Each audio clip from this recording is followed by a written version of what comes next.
Assalamualaikum warahmatullahi wabarakatuh. Perkenalkan, nama saya Rizka Chandra Suryaningrum dari kelas 1A Agribisnis dengan NO NPM 2310631200078. Pada kesempatan kali ini, saya akan menjelaskan mengenai 3 materi. Yang pertama, saya akan menjelaskan mengenai toleransi dalam Islam. Toleransi dalam Islam merupakan sikap saling menghargai dan menghormati perbedaan yang ada di antara sesama manusia, tanpa memandang agama, suku, ras, atau budaya seseorang tersebut. Dalam menjalani kehidupan sehari-hari, masyarakat dapat menerapkan nilai-nilai toleransi dalam berbagai aspek kehidupan, seperti dalam berinteraksi dengan sesama, menjaga kerukunan, dan menghargai perbedaan. Lalu ada tujuan dari toleransi. Tujuan dalam toleransi antar umat beragama merupakan hal yang penting untuk dimiliki setiap orang saat ini. Jika setiap orang memiliki sikap toleransi yang tinggi, maka hal ini akan meminimalisir terjadinya konflik antar umat beragama, dan kehidupan antar umat beragama pun akan terjalin dengan tentram dan damai. Lalu ada prinsip-prinsip toleransi dalam Islam. Yang pertama ada prinsip al-hurriyah al-diniyah atau kebebasan beragama dan keyakinan. Kebebasan beragama dan berkeyakinan merupakan hak dasar yang dimiliki setiap manusia. Allah Subhanahu wa Ta'ala membebaskan setiap hambanya untuk menentukan pilihan keyakinannya. Yang kedua ada al-insaniyah atau kemanusiaan. Manusia merupakan khalifatul fil al-ard atau pemimpin di bumi. Ia diciptakan untuk hidup saling berdampingan di atas perbedaan.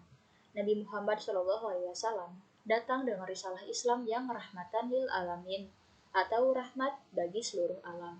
Kebaikan bagi seseorang muslim bukan hanya ditujukan kepada saudara seagamanya saja, tetapi juga mencakup seluruh yang ada di bumi.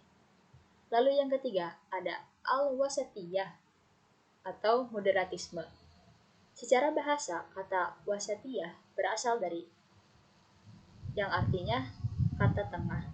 Wasatiyah yaitu berada di pertengahan secara lurus dengan tidak condong ke arah kanan atau kiri. Kemudian ada ciri-ciri orang yang berperilaku toleransi. Orang yang berperilaku toleransi selalu menghormati pendapat, pandangan, dan pemikiran orang lain. Orang-orang yang berperilaku toleransi selalu memberikan semua kebebasan untuk orang lain, karena kebebasan itu adalah hak semua orang. Orang yang toleransi selalu mengapresiasi dan menghargai pendapat serta pilihan orang lain meskipun berbeda dengan pemikirannya. Lalu, orang yang berperilaku toleransi selalu menyukai dan tidak memandang sebelah mata adanya perbedaan baik secara psikis dan fisik pada diri orang lain saat mereka sedang bersosialisasi bersama. Kemudian ada jenis-jenis dan contoh toleransi. Yang pertama ada toleransi dalam beragama. Contohnya dengan menghormati tempat ibadah. Lalu toleransi dalam budaya yang beragam. Contohnya menghargai kebudayaan dan suku lain. Toleransi dalam berpolitik, yaitu hak dalam berpendapat. Lalu toleransi dalam pergaulan dan dengan sebaya. Contohnya menghindari kesenjangan sosial.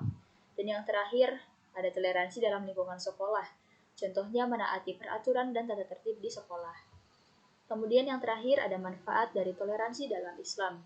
Yang pertama, mempererat persatuan dan kesatuan, mempermudah urusan, mengembangkan sikap menghargai dan menghormati, menjaga norma-norma agama, sosial dan adat istiadat, menjaga dan menghormati hak dan kewajiban orang lain, terhindar dari perpecahan, dapat mempererat silaturahmi, mempertebal keimanan, dan yang terakhir melatih diri untuk saling menghargai. Selanjutnya ada warisan dalam Islam. Secara etimologi, kata waris berasal dari bahasa Arab yang bermakna warisan. Dalam hukum Islam dikenal adanya ketentuan-ketentuan tentang siapa yang termasuk ahli waris dan yang berhak menerima warisan, dan ahli waris yang tidak berhak menerima dengan adanya perpindahan kepemilikan kepada orang lain. Sistem kewarisan Islam lebih dikenal dengan sebutan faraid. Sistem kewarisan Islam adalah tata cara mengenai pembagian harta peninggalan dari orang yang telah meninggal berdasarkan aturan yang telah digariskan oleh syariat Islam. Lalu ada asas-asas hukum kewarisan Islam. Yang pertama ada asas ijbari. Dalam hukum waris Islam, ijbari mengandung arti peralihan harta dari seseorang yang telah meninggal kepada ahli warisnya berlaku dengan sendirinya menurut kehendak Allah Subhanahu wa taala tanpa tergantung kepada kehendak dari pewaris atau permintaan dari ahli warisnya. Dan bukan juga diartikan sebagai pengalihan harta, karena pengalihan harta bermakna adanya usaha orang lain untuk memindahkan kepemilikan. Yang kedua ada asas bilateral. Asas bilateral dalam pewarisan mengandung arti bahwa harta warisan beralih kepada atau melalui dua arah. Hal ini bahwa setiap orang menerima hak warisan dari kedua pihak garis kerabat, yaitu pihak kerabat garis keturunan laki-laki dan pihak kerabat garis keturunan perempuan. Selanjutnya, asas individu. Hukum Islam mengajarkan asas kewarisan secara individual, dengan arti bahwa harta warisan dapat dibagi secara perorangan. Masing-masing ahli waris menerima bagiannya secara tersendiri, tanpa terikat dengan ahli waris yang lain. Keseluruhan harta waris dinyatakan dalam nilai tertentu yang mungkin dibagi-bagi. Kemudian jumlah tersebut dibagikan kepada setiap ahli waris yang berhak menurut kadar bagian masing-masing. Setiap ahli waris berhak atas bagian yang didapatnya tanpa tergantung dan terikat dengan ahli waris yang lain. Lalu ada asas keadilan yang berimbang. Secara istilah, keadilan diartikan bahwa menempatkan sesuatu pada tempatnya, pada waktunya, kedudukannya, kadarnya tanpa adanya sikap mengurangi dan melebihi.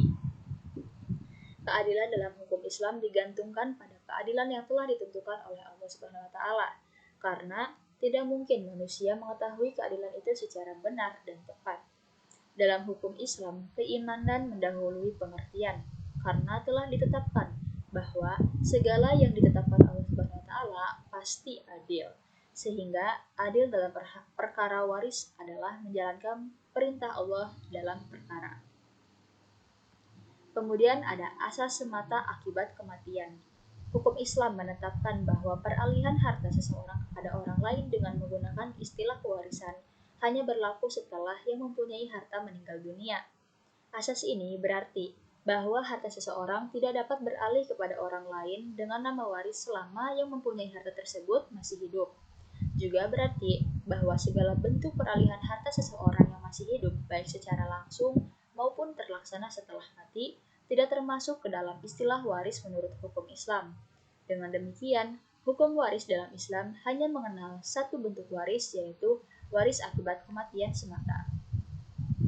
Kemudian, ada sebab pewarisan dalam Islam.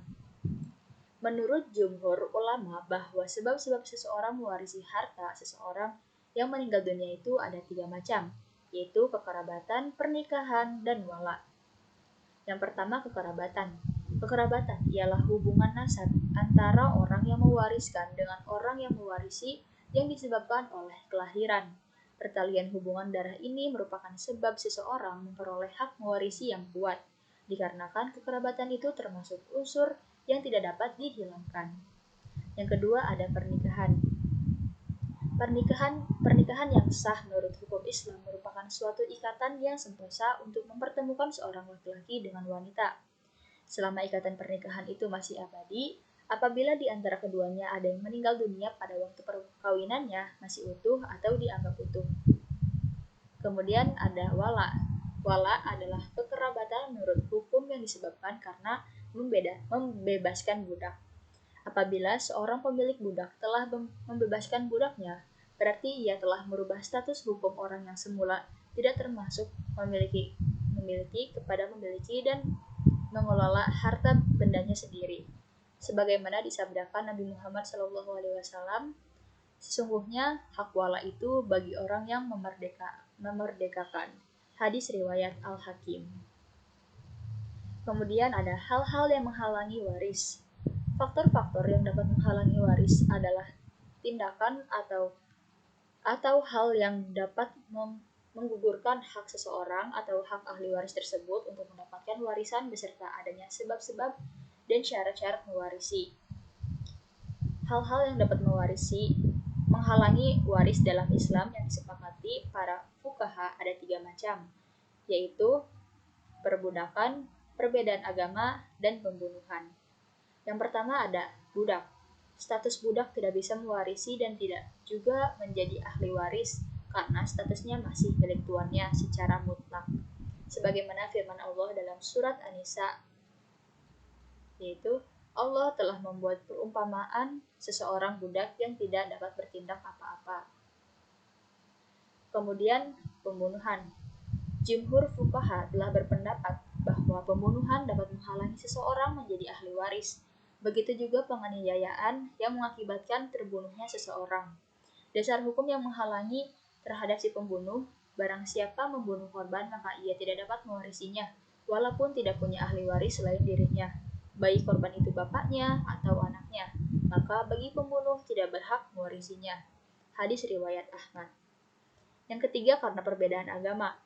Dasar hukum perbedaan agama sebagai penghalang seseorang dapat mewarisi adalah hadis Nabi Shallallahu Alaihi Wasallam. Orang Islam tidak dapat mewarisi harta orang kafir dan orang kafir tidak dapat mewarisi harta orang Muslim. Hadis riwayat Al-Bukhari dan Muslim. Sedangkan orang yang murtad ia tidak dapat mewarisi harta peninggalan keluarganya, baik keluarganya orang Islam, orang kafir maupun murtad. Jika keadaannya demikian, maka hartanya akan diwarisi oleh Baitul Mal. Baik, selanjutnya saya akan menjelaskan mengenai agama Islam dan IPTEK. Sebelumnya, IPTEK adalah singkatan dari Ilmu Pengetahuan dan Teknologi. Ilmu pengetahuan adalah kumpulan pengetahuan yang didapat dari pengamatan, penelitian, dan eksperimen yang sistematis dan objektif. Teknologi adalah penerapan ilmu pengetahuan untuk menciptakan, mengembangkan, dan memperbaiki alat, mesin, proses, dan sistem yang dapat memenuhi kebutuhan manusia. Jadi, IPTEK adalah hasil interaksi antara ilmu pengetahuan dan teknologi yang saling mempengaruhi dan berkembang. Lalu hubungan antara agama Islam dan IPTEK adalah hubungan yang harmonis, saling mendukung, dan saling mengisi.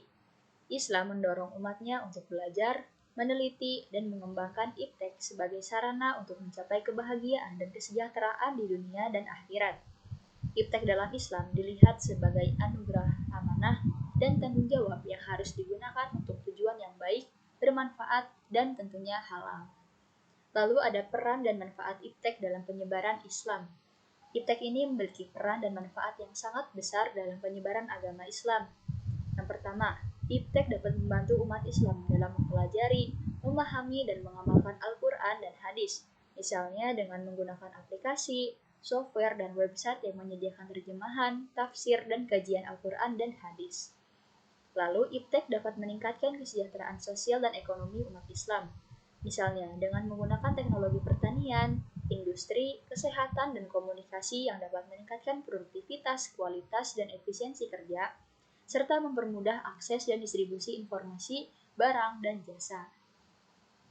Lalu, IPTEK dapat meningkatkan kualitas pendidikan umat Islam, misalnya dengan menggunakan teknologi multimedia, internet, dan e-learning yang dapat memperkaya sumber belajar, metode pembelajaran, dan media pembelajaran, serta memperluas jangkauan dan akses pendidikan. Lalu, IPTEK dapat meningkatkan kesehatan umat Muslim, misalnya dengan menggunakan teknologi medis, farmasi, dan bioteknologi yang dapat mencegah, mendeteksi, dan mengobati berbagai penyakit, serta meningkatkan kesehatan fisik dan mental. Lalu IPTEK dapat menjadi sarana dakwah dan syiar Islam, misalnya dengan menggunakan teknologi media sosial, internet, dan digital yang dapat menyebarkan pesan-pesan Islam, mengajak orang-orang kepada kebenaran, dan menangkal propaganda negatif terhadap Islam. Lalu ada tantangan dan solusi yang dihadapi oleh umat Islam dalam mengembangkan dan memanfaatkan IPTEK. Nah, meskipun IPTEK memiliki peran dan manfaat yang sangat besar dalam penyebaran agama Islam, namun IPTEK juga memiliki tantangan dan risiko yang harus dihadapi dan diatasi oleh umat Islam. Yang pertama, IPTEK dapat menimbulkan ketergantungan, ketidakseimbangan, dan kerusakan lingkungan, misalnya dengan mengurangi keterampilan, kreativitas, dan interaksi sosial manusia, meningkatkan kesenjangan, ketimpangan, dan konflik sosial, serta merusak ekosistem, biodiversitas, dan sumber daya alam. Solusinya, umat Islam harus menggunakan IPTEK dengan bijak, bertanggung jawab, dan tentunya dengan beretika, misalnya dengan mengembangkan keterampilan, kreativitas, dan interaksi sosial yang positif, mendorong kerjasama, keadilan, dan perdamaian sosial, serta menjaga keseimbangan, keselarasan, dan kelestarian lingkungan. Lalu ada tantangan iptek dalam menimbulkan penyimpangan, penyalahgunaan, dan penyelewengan nilai-nilai Islam. Misalnya, dengan mengubah, menghapus, atau menambah informasi data dan fakta yang berkaitan dengan Islam, menggunakan iptek untuk tujuan yang buruk, merugikan, dan haram, serta menggantikan, mengabaikan, atau menentang ajaran dan hukum Islam. Nah, solusinya yaitu umat Islam harus menggunakan iptek dengan takwa, iman, dan ilmu. Misalnya dengan mempelajari, memahami, dan mengamalkan Al-Quran dan hadis sebagai sumber utama ilmu pengetahuan dan pedoman hidup. Menggunakan iptek untuk tujuan yang baik, bermanfaat, dan halal, serta menjadikan iptek sebagai alat bukan tujuan dalam mencari keridhaan Allah. Mungkin segitu saja yang dapat saya jelaskan. Mohon maaf apabila terdapat kata-kata yang kurang baik dan terdapat banyak kesalahan. Terima kasih atas perhatiannya. Wassalamualaikum warahmatullahi wabarakatuh.